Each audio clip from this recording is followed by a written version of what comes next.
जीवन में हमें अपनी गलतियों और बीते हुए कार्यों का पछतावा होता है। हम खुद सोचते हैं कि क्या होता अगर हमने वह कार्य ना किया होता या उस गलती को सुधार दिया होता।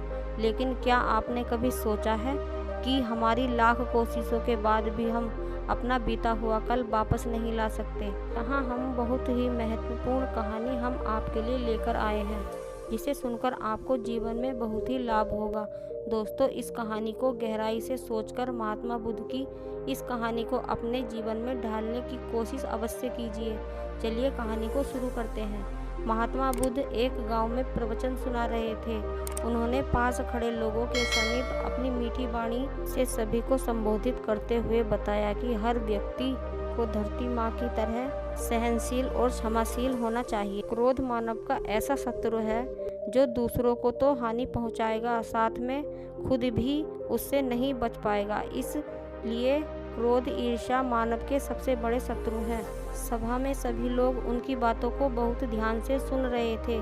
तभी वहाँ सभा में एक बहुत क्रोधी व्यक्ति भी बैठा हुआ था। वह पहले तो उनकी बातों को चुपचाप सुनता रहा, फिर महात्मा जी से बहुत क्रोध में बोला। बोलते समय उसकी आंखें क्रोध से लाल हो रही थी। उसने बोला कि तुम ढोंगी हो, यहाँ बैठकर तुम लोगों को बेवकूफ़ बना रहे हो। ये जो भी तुम कह रहे हो ना, इसको सचमुच करना बहुत ही मुश्किल है। तुम्हारी इन बातों का कोई मतलब नहीं है। तुम्हारी ये बातें असल जिंदगी में कोई मायने नहीं रखती। कहानी सुनाना बंद करो ढोंगी महात्मा, और जहाँ से आए हो वहीं चले जाओ। ऐसा कठोर वचन सुनकर भी महात्मा जी ने उस क्रोधी पुरुष का कोई भी विरोध नहीं किया और न ही उसकी बातों की कोई प्रतिक्रिया दी। वह शांत रहे और अपना काम करते रहे, जिससे वह व्यक्ति और भी क्रोधित हो गया। उसकी समझ में यह नहीं आया कि वह क्या करे। तब वह व्यक्ति महात्मा जी के मुंह पर थूक कर चला गया। अगले दिन जब उस व्यक्ति का क्रोध शांत हुआ और उसे अपनी गलती का पछतावा हुआ, तब वह अपने अंदर ही अंदर जलने लगा और फिर उसने सोचा कि मुझे उन महात्मा से माफ़ी मांगनी चाहिए। वह महात्मा जी की खोज में उसी स्थान पर गया जहां महात्मा जी कल प्रवचन दे रहे थे, लेकिन महात्मा जी वहां कहां मिलने वाले थे। वह तो अपने शिष्यों के साथ अन्य किसी यात्रा पर निकल चुके थे। वह व्यक्ति सब लोगों से महात्मा जी के बारे में पूछता रहा। पूछता पूछता वह उस स्थान पर पहुंचा जहां महात्मा जी प्रवचन दे रहे थे। अब उस व्यक्ति को उनके शिष्यों ने वहां जाने से रोका। महात्मा जी ने अपने शिष्यों को आदेश दिया, आने दो उस व्यक्ति को। तब वह पुरुष महात्मा जी के चरणों में गिर पड़ा और बोला, मुझे क्षमा कीजिए महाराज।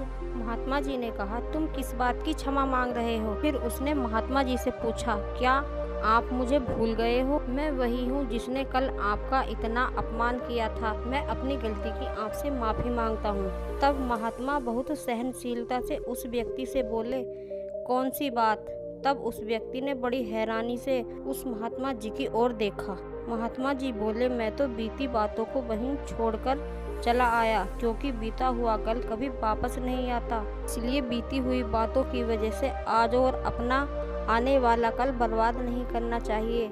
जो हो गया सो हो गया। तुम्हें अपनी गलती का एहसास हुआ, ये ही सबसे अच्छी बात है। तुम अपनी गलती को मान लिए हो तो तुम अब एक अच्छे इंसान हो। इसलिए कोई भी बात अपने मन में मत रखो। अपने आने वाले कल के बारे में सोचो और उसे सुधारने का प्रयास करो। महात्मा जी की बात सुनकर उस व्यक्ति के मन का भार हल्का हो गया और उसने महात्मा जी के चरणों को पकड़कर कहा, आज से मैं अपने क्रोध का त्याग करता हूँ और धैर्यवान और सहनशील होने का प्रण आज और अभी से लेता हूँ। तो दोस्तों, हमें इस कहानी से यह सीख मिलती है कि हमें बीते हुए कल की गलतियों को लेकर आने वाले समय में उसका पछतावा न कर उसे सुधारने की पूरी कोशिश करनी चाहिए, क्योंकि बीता हुआ कल कभी लौटकर नहीं आता है। अगर आपको महात्मा गौतम बुद्ध की इस कहानी से कुछ सीख मिली हो तो अपने दोस्तों को शेयर कर चैनल को सब्सक्राइब अवश्य कर लें। धन्यवाद।